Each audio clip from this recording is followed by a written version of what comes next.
शेवटी कशाला म्हणायचं, ज्या कर्माचा उदय त्या सम्यक दर्शनाचा नाश होत नाही, परंतु त्यामध्ये चल मलिन व आगाढ दोष उत्पन्न होतात. तर तिने श्रद्धेसंबंधित दोष आहे ते बघा. चलमध्ये आगाढचं त्यांनी खुलासा केला की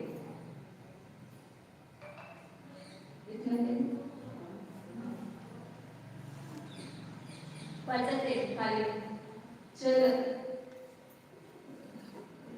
आरती बरोबर. ज्याप्रमाणे पाणी एक असते, एक असतानाही तरंग रूपाने चंचल असते, त्याप्रमाणे सम्यक दर्शन हेतूक असतानाही या दोषांमुळे भेदरूप होते. जसे हे माझे मंदिर आहे, हे दुसऱ्याचे मंदिर आहे, हा विकल्प. गावामध्ये असं कधी हे दुसऱ्याचे मंदिर, हे शेतवड मंदिर, हे असं मंदिर, हे असं भेद असतं त्याच्यामध्ये. मग सम्यक दृष्टीला सुद्धा असं मनामध्ये विकल्प आला समजा, तर त्याला सम्यक्तामध्ये काय लागला, दोष लागला. सम्यक नष्ट झाला नाही, परंतु सम्यक्तामध्ये दोष. आपण नुसतं असं म्हणताना जरी म्हटलं तरी दोष लागतो का? आपण म्हणतो एखाद्या बारवाड्याचं मंदिर आहे, गुजरातचं मंदिर आहे, असं आपण बोललो तरी आपल्याला नाही. ओळखण्यासाठी तुमचं प्रयोजन काय आहे ते वेगळं. हे ओळखू येण्यासाठी तुम्ही म्हटलं तर त्यामध्ये दोष नाही, परंतु त्याला त्याच्या संबंधी आपला जो भाव असण्याच्या संबंधी परत भाव असेल तर ते दोष. नाही बाबा, हे मारवाडीचं आहे आमचं, मी असं म्हटलं. हा मिथ्या देवादिकांची भक्ती करीतच नसल्यामुळे सम्यक्ताचा घातक नाही. ते मिथ्या देवादिकाबद्दल श्रद्धा नाही आहे, सम्यक देवांच्या बद्दल श्रद्धा नाही, परंतु त्यामध्ये सुद्धा अनेक भेद रोषणा करतो. तर त्याला चलदोष म्हणतो. मलदोष कशाला म्हणतात, ज्याप्रमाणे सुवर्ण संयम मनाच्या संयोगाने मलिन होते, त्याप्रमाणे सम्यकाचा भांड करणारे शंकाधिक दोष असते, आमल दोष. जसं ते चिखलामध्ये सोनं पडलं तर ते काय गंजत नाही सोनं, परंतु त्याला वर मलिन झालं ना ते. तसं एकतर त्या मल दोषाने ते सम्यकाचा घात होत नाही, परंतु त्याच्यामध्ये ते उठून दिसत नाही. हा सम्यक दृष्टी असा कसा, जसं ते रामचंद्रजी लक्ष्मण एकदम फिरले, वाटते की कशी काय सम्यक दृष्टी, कारण ते दोष आहे ना त्यांचा, आता तो दिसतोय, त्यामुळे तर ते सम्यक झाकलं जाते त्याच्यामुळे, त्या दोषामुळे, त्या दोषामुळे ते उठून दिसत नाही, ते प्रकाशमान होत नाही. त्यामध्ये शंका आकांक्षा वगैरे दोष असे उत्पन्न होतात. तर हा मल दोष आहे. सम्यकाचा घात करते परंतु दोष नाही. तिसरं कोणतं आहे, आगाढ. वृत्तपुरुषांच्या मतातील काठी कापत असते, त्याप्रमाणे सर्व हरिमंत अनंत शक्ती अपेक्षेने समान आहे, तरी भगवान शांतीनाथ शांती देणारे व भगवान भाषणात विघ्नहरण करणारे आहेत, अशी शिथिलता हा अगाढ दोष होय. अतिशय क्षेत्रामध्ये गेलं, महावीर जे आहेत तेच जागृत दैवत आहे. तिथे गेले की आपल्या सगळ्या मनोभावना पुऱ्या होतात. किंवा दुसरीकडे जे वर्षी पाठवणार तिथे जी पाठवणार आहेत ते आपले वेदना दूर करतात, अशा वगैरे भावफुले समजतात जो सम्यक्तामध्ये होते. जसं उदाहरण काय दिलं त्याने आकाढसाठी गाढता नसणं, जे दृढता नसणं. त्या म्हाताऱ्याने हातात काठी घेतलेले, हातात काठी घेतलेले एका जागीच आहे ती, परंतु तर एका जागी राहून सुद्धा काय होते, हलते घेण्याची. तसं त्याची श्रद्धा सम्यक देवावरच आहे, परंतु तरी सुद्धा काय होते, हे देव चांगले, हे त्याच्यामुळे माझं बरं होत आहे, त्या देवांच्यामुळे आपला काही फायदा होत नाही. जे आपल्या देवामध्ये असा फरक. सगळे देव सारखेच आहेत ना, कुठल्या देवांमध्ये शक्ती कमी जास्त नाही.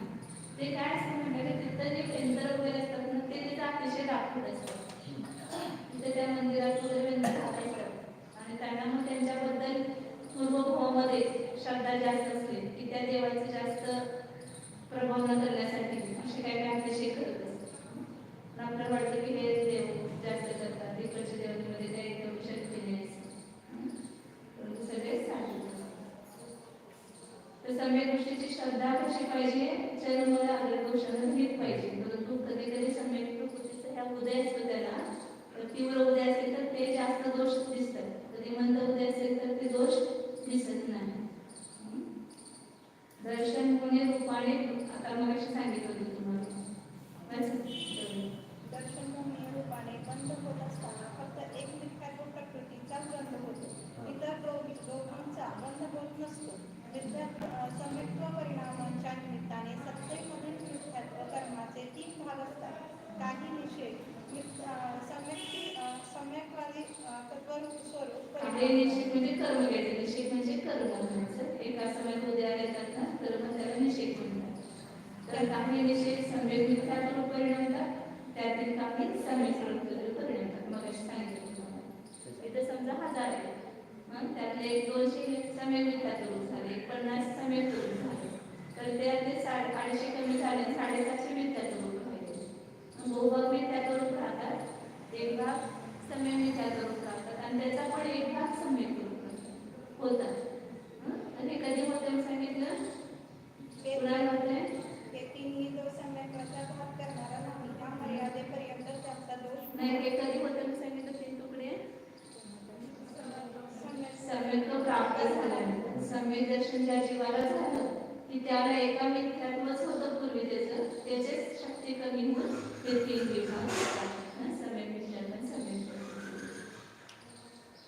बंद होते समय एक मिथ्यात्व प्रकृति है, बंद होता है. फिर सम्यक दर्शन प्राप्त होने के बाद उसकी शक्ति कम होकर के कुछ कर्म परमाणु सम्यक मिथ्यात्व, कुछ कर्म परमाणु सम्यक प्रकृति को परिणाम करते हैं. तो इसलिए 3 की सत्ता हो गई. उदय और सत्ता 3 की, बंद 1 का. त्या दृष्टीने एवढं तर लक्षात घ्या. परत एकदा वाचा शिस्तीत जाऊन परत म्हणजे विचारा. महत्वाचं आहे सगळं, नवीन आहे तुम्हाला. मोहनीय मोहनीयाचे 2 भेद, दर्शन मोहनीय त्याचे 3. एवढं झालं.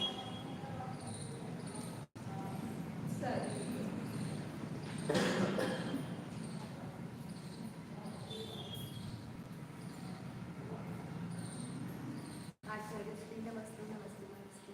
हमें इंशाअल्लाह ग्रंथ का ध्यान देकर